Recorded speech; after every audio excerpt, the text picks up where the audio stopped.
Time to welcome in Haggai Davis. He's the host of Tech Gumbo. What's happening, dude? Man, I'm excited. Going to be a good weekend. So, have you been out to the marathon before? No, I haven't. Okay, I would highly recommend it, and this is the perfect year to do it because the weather is slated, and I know I'm completely jinxing it by saying it out loud, but the weather is slated to be perfect. So we got the live after 5 this evening, and then the finish fest after the race. The race itself on Sunday morning. I always love it. I'm not a runner, obviously. I'm not a runner, but like driving to church will be coming up Goodwood, and the runners will be turning out of Terra onto Goodwood Boulevard. To see that Louisiana has moved into, to see that Baton Rouge has moved into that space where, you see it in other major cities and whatnot, and we do a good job of it. It's just, I can't recommend it as an event, as something that the city can get on board with. Can't recommend it enough. Cool. Yep. We've got a lot to talk about on the technology front. We'll get to Chat GPT in a little bit. Sure. But I would lead with it because it is the biggest story, obviously, but it's been the biggest story, and we've been covering the heck out of it. I've got to start with something else that is equally as scary and kind of, it's within the same realm, but headline reads, Microsoft's AI program can clone your voice from a 3-second audio clip. The story says the technology, while impressive, would make it easy for cyber criminals to clone people's voices for scam and identity fraud purposes. It's new AI advancement from Microsoft that can clone your voice after hearing you speak for a mere 3 seconds. Let's start with this. Why would Microsoft do this? So part of it is because Windows 12 is going to be come out in 3 maybe 4 years kind of thing. And it's going to be very much about artificial intelligence. And it's going to be a whole lot less about using the keyboard, and it's going to be about talking to the computer and having the computer do everything based upon voice commands. Mm-hmm. And so they're trying to develop the software that can understand what you're saying and do the task or commands you ask the computer to do. Mm-hmm. So they're creating a software that will try and understand and listen to you. In my opinion, this is way out of control to take it to where they can clone your voice. And they've got 2 different programs. One's called Val-E. Right. And the other one is DAL-E. Mm-hmm. Val is the voice. D is will be able to create videos. They can with the Val-E, they can take your voice. With the DAL-E, they can create the video. And with Chat GPT, not to throw that in there, but they can go back and do the research of what things you've said in the past. So now they can create a video with you talking in using the words that you would normally have used, and they can have anything, say any videos doing anything they want, so that if somebody gets this in the wrong hands, you can have some politician who, may have been on the political left, and all of a sudden they're talking about, being at a Klan rally or something ridiculous like that. And your lying eyes are going to tell you that it happened when it really didn't. And that's what's really, really scary about this. The story says voice cloning is nothing new, but Microsoft's approach stands out by making it easy to replicate anyone's voice with only a short snippet of audio data. The part that's really amazing me about this is the 3-second part. Can you fully encapture somebody with just 3 seconds? I find that hard to believe. I mean, so Microsoft, all the way going back into the early 2000s when they bought the Dragon software to do voice recognition, so you could, instead of typing out a Word document, you could just talk to the computer and it would voice recognition type it out for you kind of thing. And they've been working for 20 years trying to make this better and better.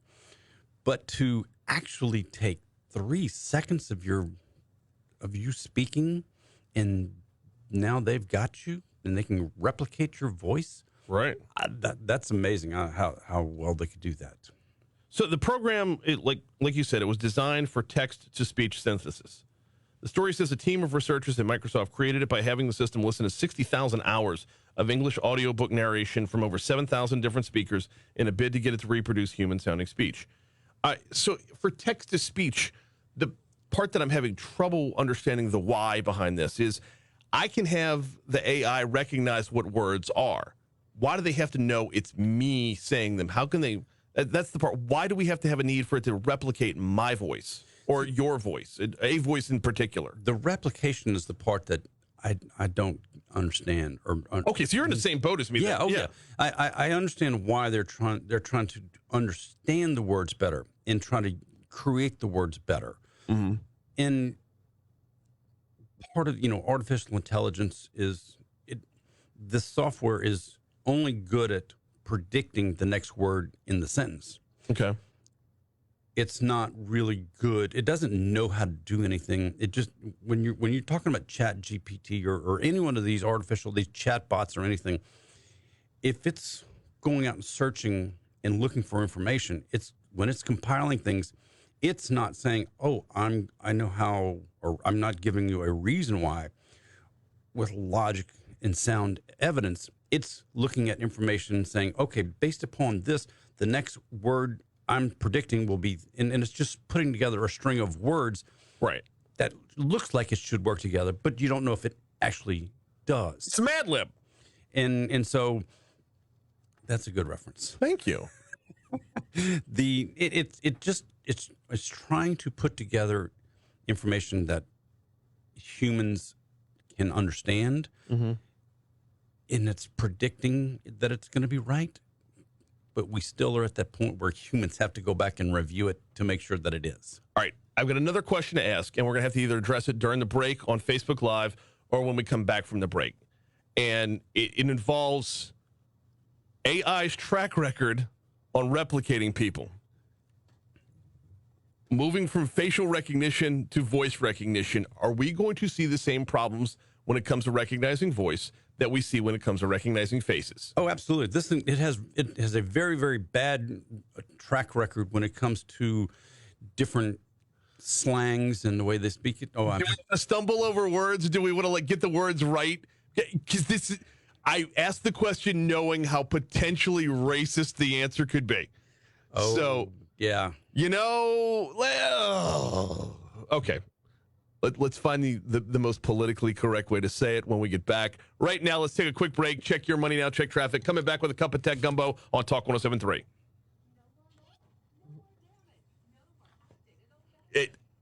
I was intentionally being evasive with the question on the front end because, yeah, is this thing going to speak proper English?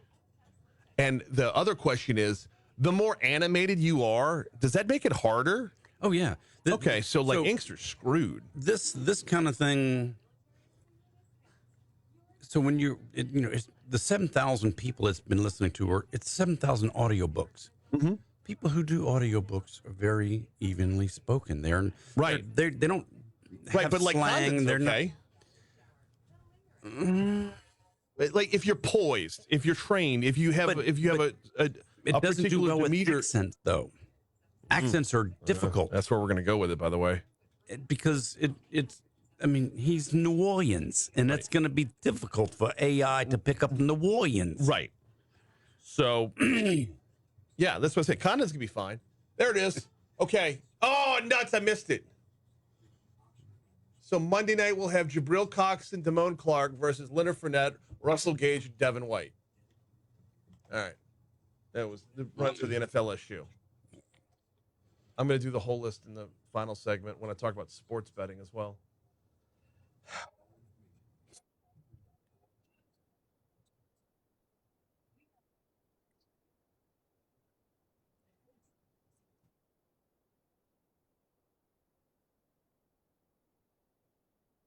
Did she say spitting out of control? I don't know.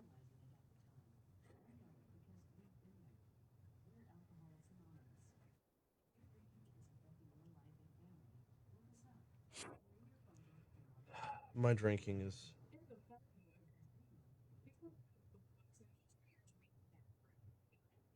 That's what Google is. Well, that's what Google is. Right. We went to Superior last night after work. A bunch of folks. The one up Highland or the one? Highland. Okay.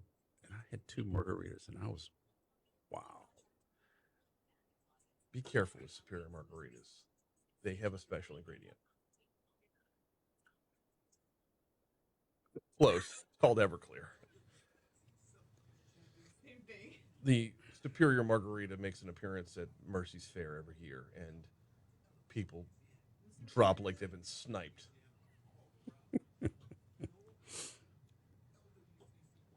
I mean, I Superior Margarita is brutal.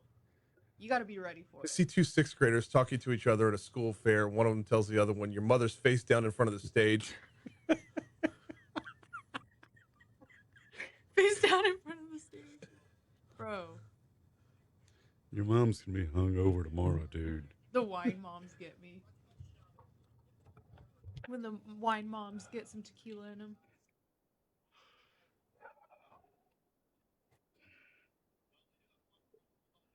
So I was really debating, and I'm not going to do it. I was going to do like a full-on Indian accent coming back in. Barnes not impressed with my New Orleans accent. Do I was born in New Orleans. You've got other talent, that guy. Indian? Huh? Why not? So that AI can't track me? So if you're Indian, AI can't track you.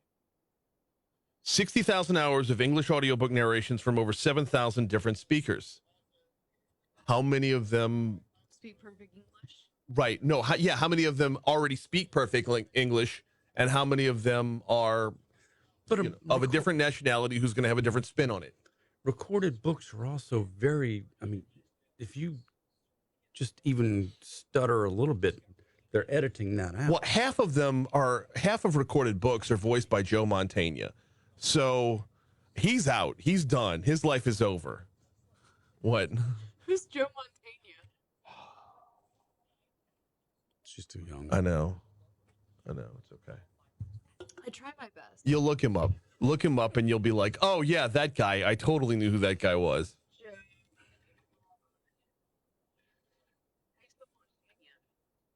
Like Montana, but with a G in there somewhere. Oh, I found him. Oh, Yes. yeah. I know him. I used to be obsessed with Criminal Minds. That's one I wish I would have gotten into, was Criminal Minds. Used to be the shit.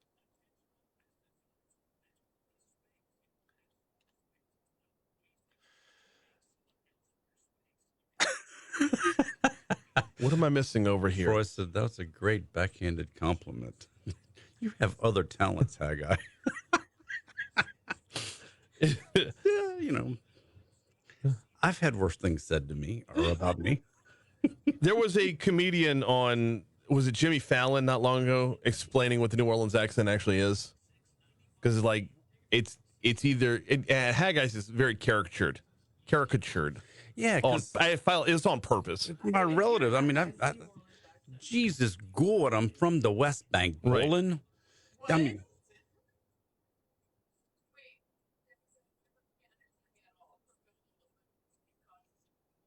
oh my goodness, there's a mashup nobody asked for.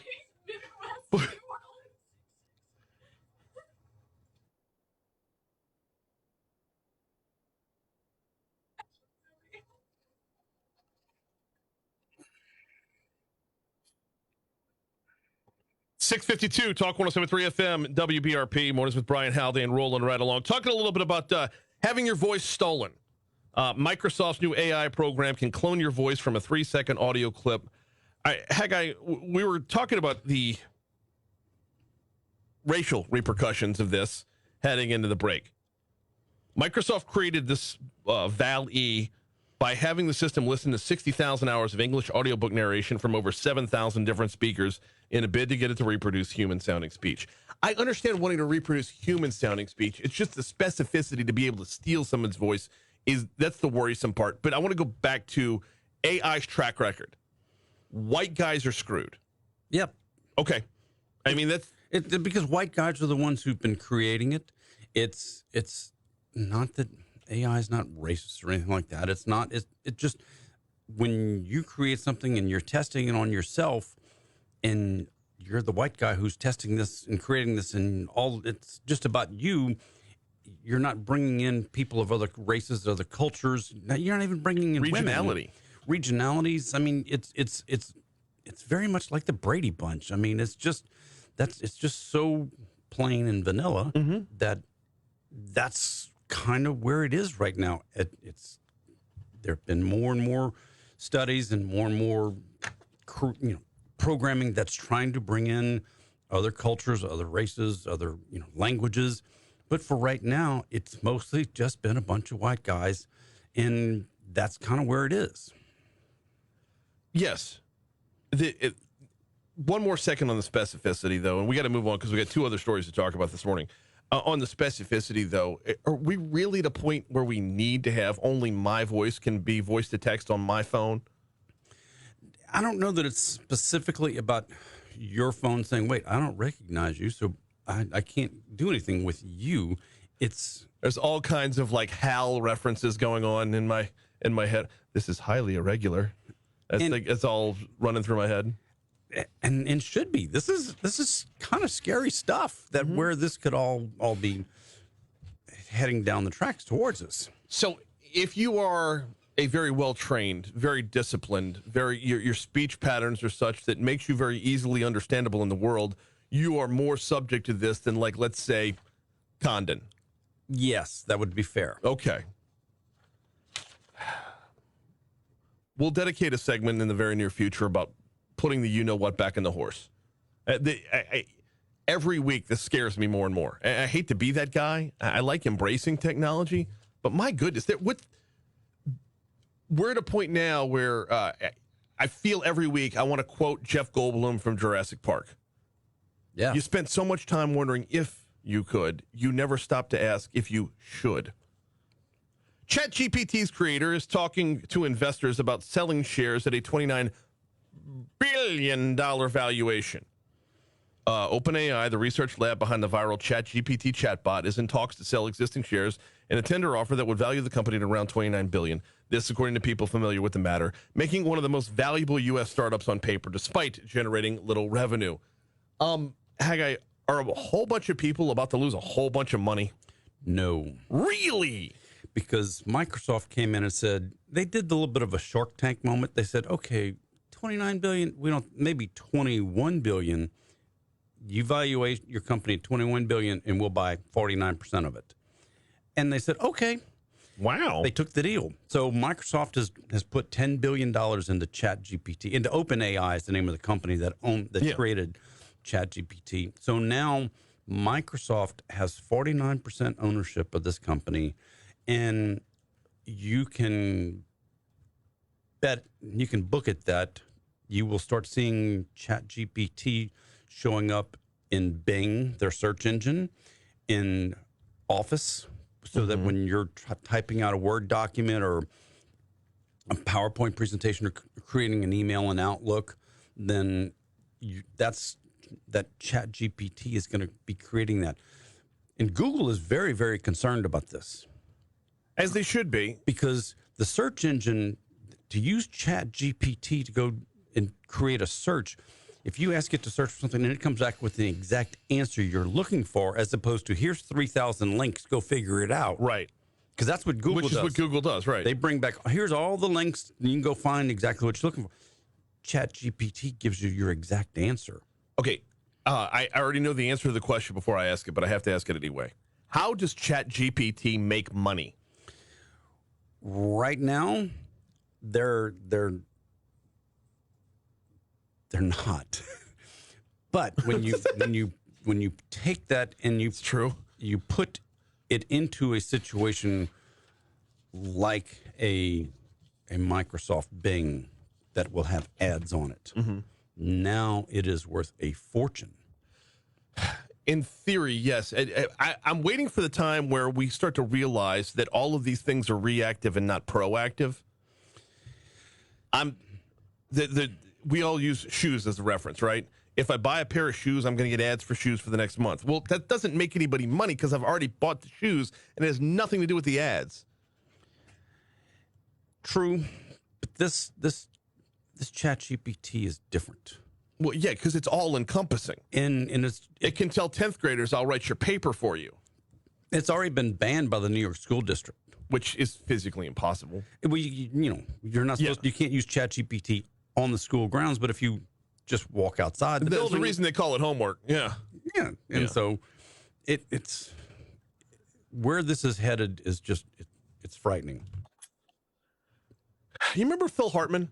I do. Ladies and gentlemen of the jury, I'm just a caveman. Unfrozen caveman lawyer. We now have the polar opposite. Robot lawyer. Tell me about robot lawyer. We got 60 seconds. Tell me about robot lawyer. Coming after Franz's job. I'm telling you. This again, artificial intelligence. They created a bot.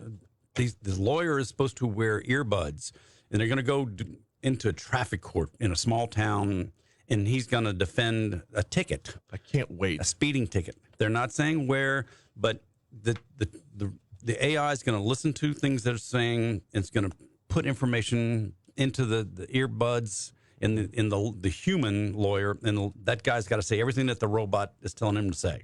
If the USB port don't fit, you must acquit. Tech Gumbo coming up Saturday and Sunday at 4 right here on Talk 107.3 FM. He is Haggai Davis. Davis joins us every Friday. Or is it? Maybe he's a bot. We don't know. Haggai, I appreciate you, brother. Oh, yeah, I'm a bot. ABC News on Talk 107.3 FM. Hour 2 coming your way next. If the USB port don't fit, you must acquit. I love that one. Thank you. Oh my goodness! So the robot lawyer thing, I there's part of me that wants to do just like a show about that. Oh, I mean, having again, we've kind of talked about it. There's so many of these things where it would be great to have Franz and me and you all sitting here together having this conversation. Yes, because I mean, how you as a lawyer want to have this bot in your world doing this thing. right. I mean, so the story, if you go into it, read too much, they're offering $1 million to any lawyer who will go into the Supreme Court and try a case in front of the Supreme Court doing this, which is just stupid to even say something like that. One, I don't think the Supreme Court would be very happy with you.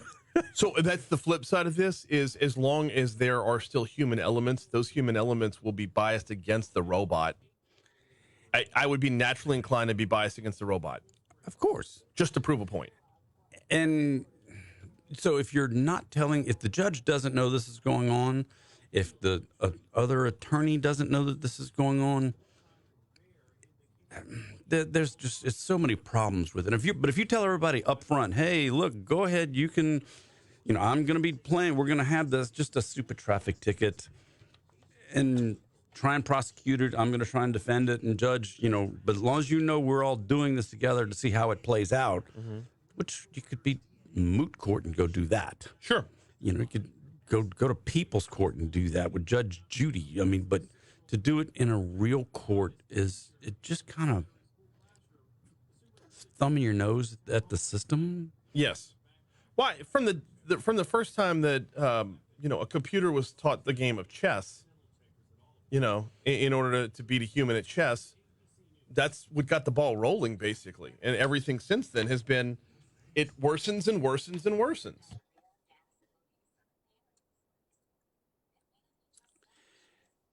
Yes. I would love to see it in an actual trial where a human lawyer on the other side, like not just defending a ticket, because you're not going to have a prosecution and a defense, but where a human on the other side can let the AI or let the robot lawyer play itself out and then come back and counter. That's the part that it can't account for, is the strategy there. There's just so much to it that, again, if you were doing it in moot court or just in some pretend case, I said there are AI legal technology conferences, a fair amount of them. They tout automation for certain practices such as estate planning. Yeah, but okay, Troy, they're not going into a courtroom with this AI stuff. Right. I mean, or at least I hope they're not. And then again, how much does the AI bill per hour the way lawyers do? That's going to be the thing. is the number of people who are going to defend themselves with an earbud as opposed to actually paying for a lawyer. And it's sold with no guarantees for success. Yeah. I mean, the technology can be crap, but if I'm told I will save hundreds of thousands of dollars, then the number of people are going to. I see this backfiring. Oh, there's. We're so far away from. Time to get a look at your forecast. Here is WBRZ meteorologist Jason Wheat. We're just not close enough for any of this stuff. Well, but we are also getting a reminder that we should never get close enough. That's the part to me that like I don't want it. Like nobody's asking for it. AI is a tool. It's like a hammer. It's like a screwdriver. You still need the human to use it, Yes. and the human should be in charge of it. And that's the problem: is AI is evolving so quickly that it's taking the need for a human out of it. Correct. Oh, And we as a society are not ready for that. never will be. Because that's the end of society. But we're just not even ready for what's about to hit us in the next couple of years. Say again? We're not ready for what's going to hit us in the next 30 years. With all this stuff? Yeah. Appreciate you. 7:05, Talk 106.